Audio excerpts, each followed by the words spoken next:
See, this is the intuition. By not ignoring that intuitive sense in your gut, you slow down right before you turn around that corner. You're speeding, and yet right before you come around a bend, you slow down. And there's a cop waiting for you, and you slow down right before you got there because you didn't ignore the sensitivity, so you don't get a ticket. And how else might you use this? Well, this is why salesmen fail when they don't understand this. So they're projecting a desperate energy or a pushy energy.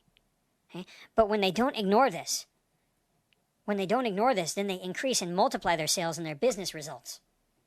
Because they understand that key I gave you, that your energy field is out there. So in your communication, if you're self-congruent, if you know thyself, then you generate inside of your energy the type of emotion or decision that you want.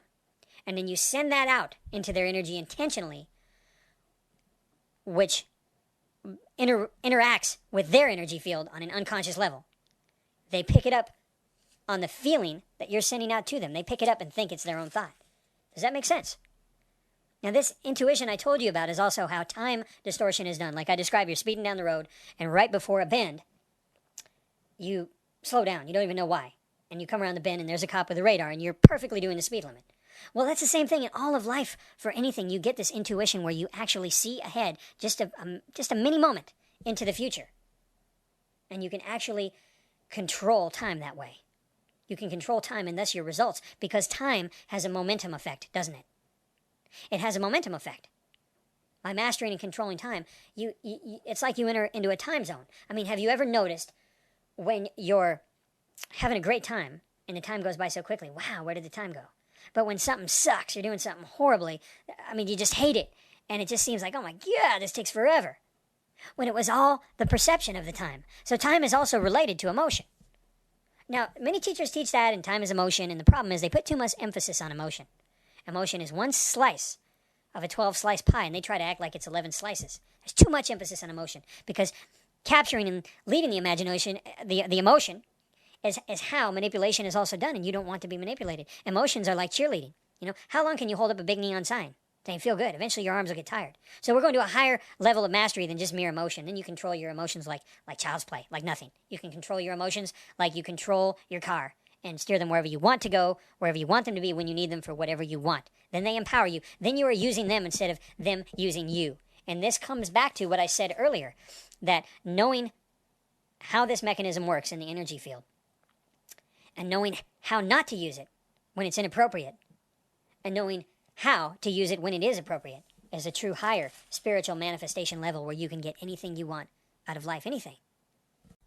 I am now going to give you what may be perhaps the most useful tool you've ever been given in the world of strategy and tactics. And this is something called Zanshin Hakalau. Zanshin Hakalau. Boy, doesn't that sound weird.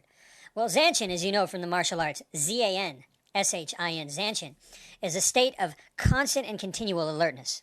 The best way to describe Zanshin is, let's say a wolf attacks another wolf, and he tears the wolf's throat out, and the wolf has submitted. The second wolf has submitted, and so the first wolf, the attacking wolf, the victor, the conqueror, he backs away. But as he backs away at ready, with his fangs bared. That state of constant visual alertness. It's also a state of relaxed alertness. It's not tension. What Zanshin means literally, from the Japanese, the literal translation is remaining mind. Remaining mind. The mind remaining. So, for example, in Kyudo, it means that your body posture remains after shooting the arrow. The body posture is intended to reflect the meaning of Zanshin, which is that higher alertness and awareness. It also has to do with punching through the target. So staying alert and focused means that you're aware of the possibility of a counterattack. It's vigilant, alert, vigilance. Alert vigilance is the best way of putting it. You know, in Kendo, they talk about it in terms as a continued state of mental alertness and physical readiness to instantly attack or respond to a counterattack. And so, Zanshin being vigilant, constant remaining mind. The state of Zanshin is how you keep what you get. If a person won the lottery or became a millionaire, you hear these stories of, broke to rich to broke again, it's because they didn't retain Zanshin. So by keeping Zanshin, that constant vigilant alertness, that remaining mind, you protect what you have. No freedoms would be taken from the country, from the citizens that remained in Zanshin. Okay, so Zanshin, that remaining constant vigilant alertness. Now, Hakalau, Hakalau, H-A-L-U-A, hakalau, from Hawaiian huna. Now, here's what I want you to do. I want you to right now, don't do this if you're driving. Just, you can save it for when you're at home. So when you're sitting in your room or sitting in your house, I want you to pick a spot on a wall. Could be anything. A picture, a clock, a chair, anything at all. And then I want you to look at it. And as you remain looking at it, I want you to notice everything in your peripheral vision. This is known as hakalau. It's a state of enlightened, heightened awareness where you see everything in your peripheral without changing your focus. The beauty of hakalau is that when you remain in hakalau, you can then search for openings and find openings. You can basically see. Hakalau is what I'll call ultra-aware. And we practice this in our Warrior Qigong DVDs. And in DVDs we have coming out, I demonstrate it to you. It's also demonstrated in the Martial Mastery DVDs. So you can practice it with me and have me show it to you step by step and gain this masterful insight. You can go to martialmastery.com for that. But so in hakalau, you are aware. You see everything, your peripheral vision. You take it all in. So if you're looking at that point on a wall, bring your hand out over to the right. Over to the right, like point straight to your right. Now just turn your hand like you're waving hi to someone, just with your hand, moving at the wrist without moving your arm. And remain looking at that one point, a chair, a clock, whatever. And pick up in your field of recognition that hand moving, even though you're maintaining your eye focus on the one spot. That is hakalau. Welcome to a new world of awareness. Because hakalau is not only physical vision, but it's intuitive, it's mental vision, it's spirit vision.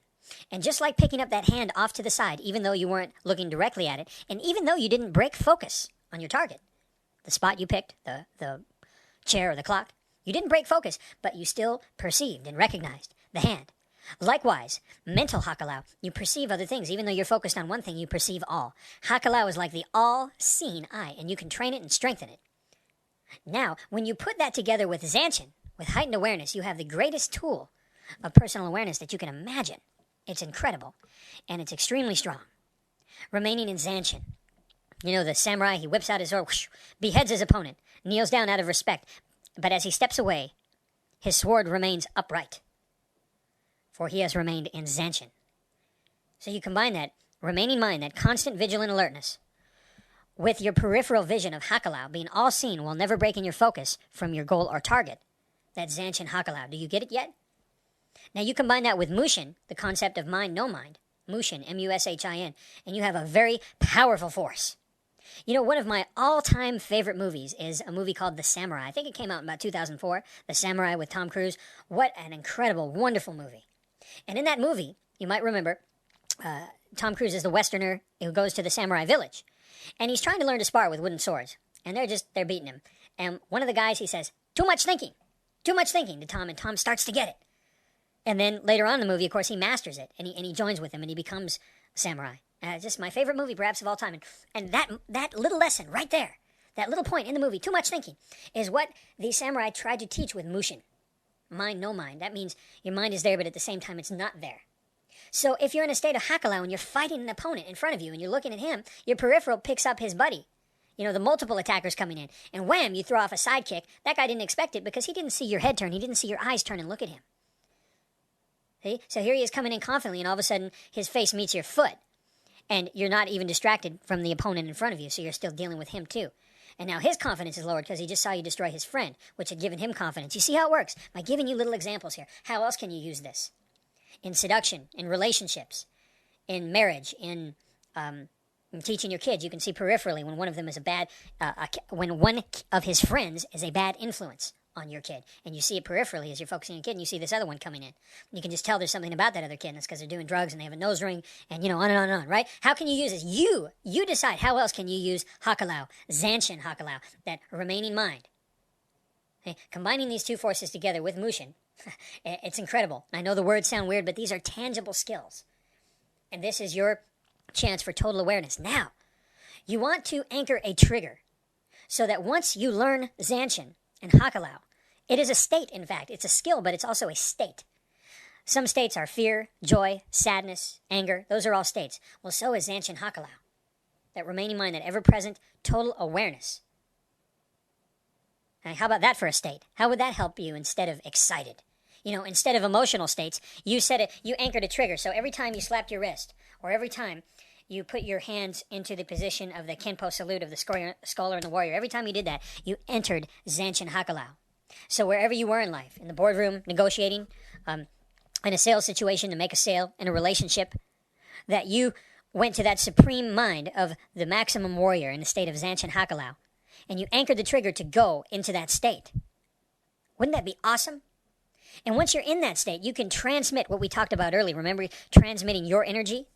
That your desired emotional content, or your desired risen from your core, that you can send out a new energy that you send out intentionally, which interrelates with their energy field on the unconscious level, and they pick it up consciously, and they think it came from their own head.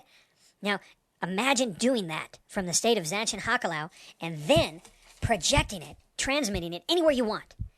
And you can only do that really when you're in that calm, relaxed, aware state of Zanchin Hakalau.